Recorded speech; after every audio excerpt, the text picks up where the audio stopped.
What's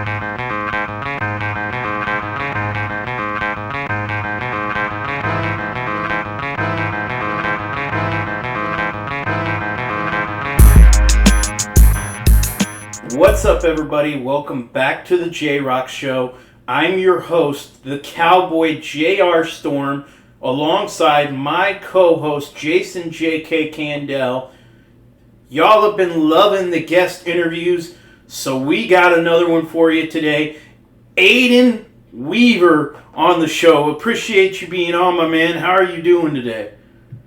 I'm doing good, JR. How are you? I'm doing great, man. Happy to have you on the show. Yes, sir. Happy to be here. On that note, we have plenty to get into, so let's not waste any time. It's great to have you on, Aidan, so thank you for taking the time to join us. But we're going to talk about a little bit about one of your SEC adversaries. The Tennessee Volunteers lost again last night, this time at the hands of number 20 Butler. UT went down 89-71. But Trey Turner had 22 points. He's been doing his thing, but they allowed 5 Butler players to reach double figures. What's going on down in Knoxville, my man?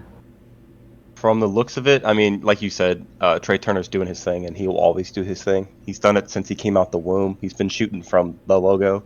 So, he's going to give you at least 20 every night. But no, they just didn't play good defense. I mean, like you said, they let Butler have, 5 scores in double digits? I mean, you can't allow that to happen.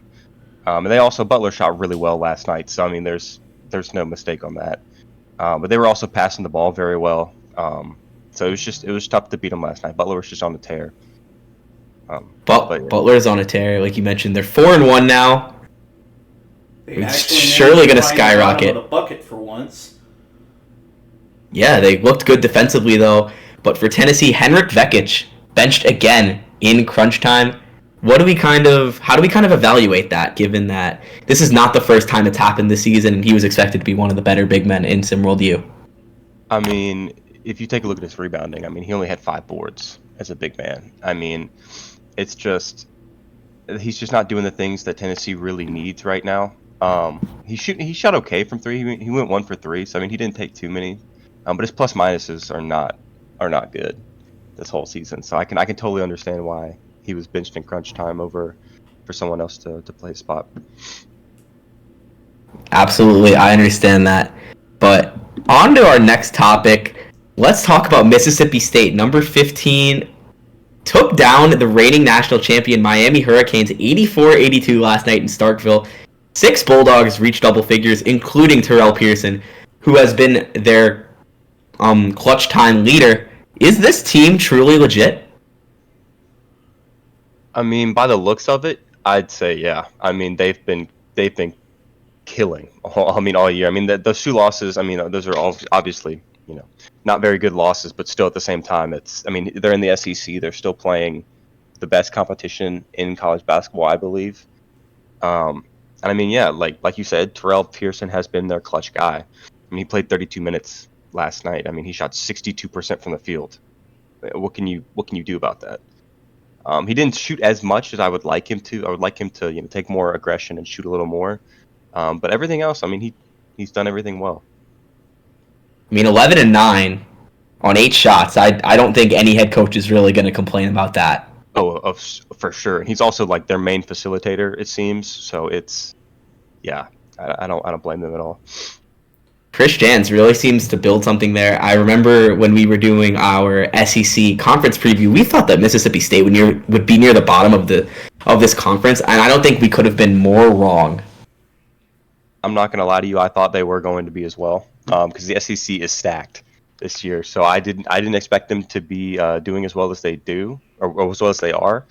I mean, yeah, I think they got a real shot to at least go deep in the SEC tournament, if not the Hoopsteria.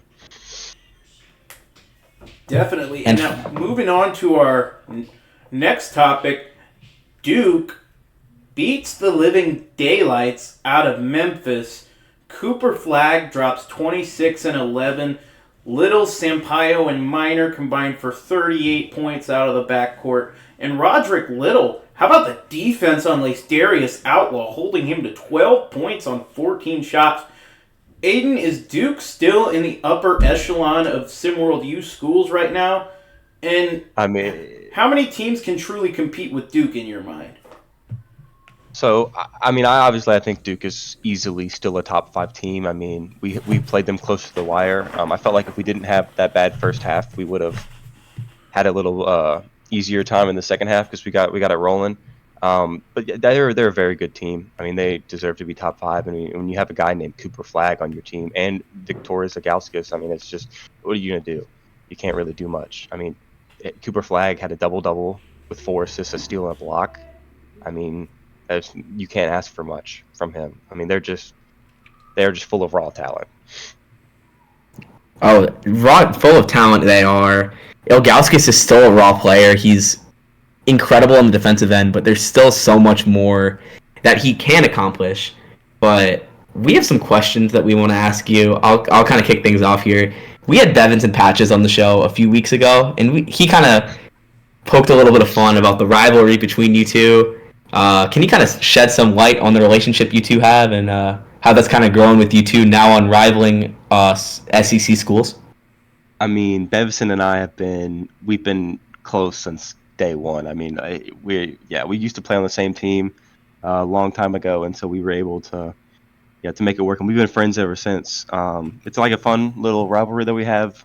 My teams in prep have not done as well against his ATL. I mean, they killed us every time, but I'm going to blame it on the coaching carousel both years, and so we'll call it that. But he just doesn't want to talk about the private 1v1s that go on between us because it's not looking good in that department for him. So I was going to ask you about, like, with you staying so close to home, was it always Alabama? Did you seriously consider any other schools, or were there any schools that really you hoped would offer you that didn't, or how did that recruiting process play out for you? I mean, like I said just a second ago, I mean, I wanted UAB to offer me, but they didn't need my talents, and that's all right. Another school that did offer me though is Iowa. Ended up offering me a little later after I accepted the Bama scholarship. I mean, and there's no better fit for me, I feel like, because Bama is a high offense team. They shoot a lot of threes. We run a lot up down the court. I mean, it's a perfect for my play style. So I mean, I don't think I could have gone anywhere more seamlessly. Aidan, with so much top flight talent coming to the SEC next season, which prep player are you most looking forward to facing in SimWorld U next season? That's a good one.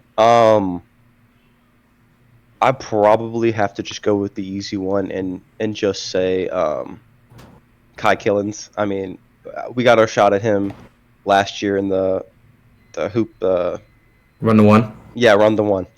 In the run the one, and I mean, and we just, I want to see him again, and hopefully, I hope he commits to LSU and is able to do all of that for them, because I'd love to see him more than once a year for sure. But I mean, there's a lot of prep talent, so I mean, I'm excited to face everybody. I love seeing all the talent come through and come up, so I'm just excited. This team has had such a strong start to the season. What have been the biggest learning lessons for you in your freshman season, and how can you guys kind of keep that momentum going?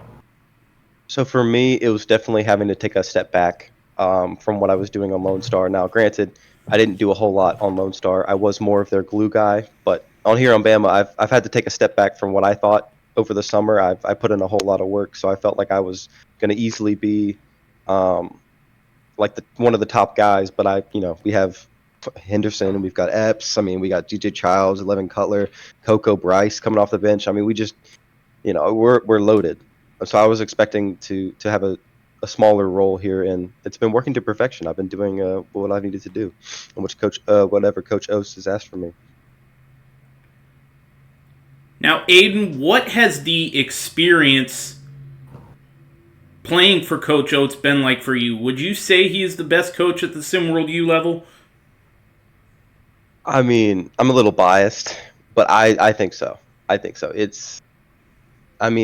runs a very tight program over here at Alabama, and it's, you can't ever slack off. There's no room to slack off. So, our whole team, we've been working. He puts us through it, and yeah, we just get better every day, and that's what I can't complain about that. So yeah, I think he's definitely either top 3 or the best coach in SimWorld U for sure. You kind of mentioned DJ Childs a little bit, and you and I have spoken about this a little bit, but kind of walk us through that relationship you have with DJ Childs as your backcourt mate and what you've learned playing alongside a player of his caliber.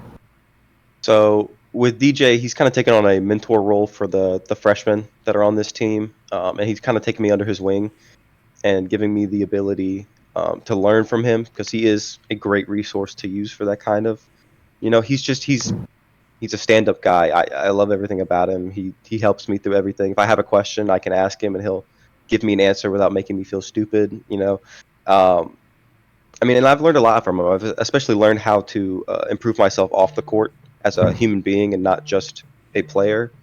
And also his defense. I've just been 5 steals and 1 block against Virginia Tech. It's just I've learned a lot from him. I feel like I've definitely gotten a lot better defensively than I was in my prep. So I contribute that to him for sure.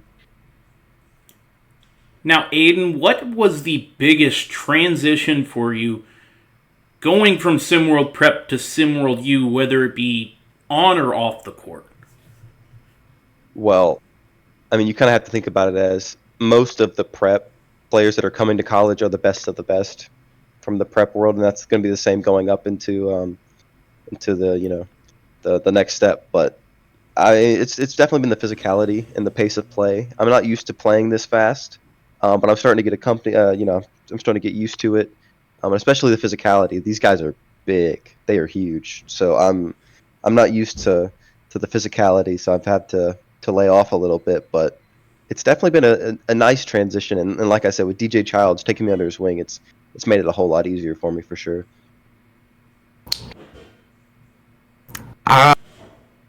Aidan, who are your biggest influences and idols growing up in this basketball world, and who do you model your own game after? My game, I don't really model my game after anybody. I do take inspiration from other players and their moves and how they play the game to better fit my own game. But some of the people that I looked up to growing up is I watched a lot of Larry Bird as a kid. I'm a big Kobe fan as well, which kind of they cross paths. I love Kobe. He's definitely one of my biggest inspirations for sure. Yeah. Aidan, one last question here before you go. What can we expect from this Alabama team the rest of the season, and how far do you think this Crimson Tide team can go? You can just expect a lot of wins for the rest of the season. I feel like we've got a great squad. Our synergy as a team is definitely top tier. It's just I expect us to go a very long way. Most likely, I see us as national champions, but also I'm a little biased on that as well. But I think that Duke game might have been a fluke. I think it was a fluke for us in the first half. We definitely just didn't get started like we needed to. And I feel like we're going to win a lot for the whole rest of the year for sure. So I think we're going to be a team to watch out for. All right, well, that's going to do it for all the time we have on the show today. Aidan, thank you for joining. Of course. Thank you. Yes, sir. All right, this has been Jason J.K. Candell and the Cowboy J.R. Storm on the J-Rock Show. We'll see y'all next week, and as always, see the game, be the game.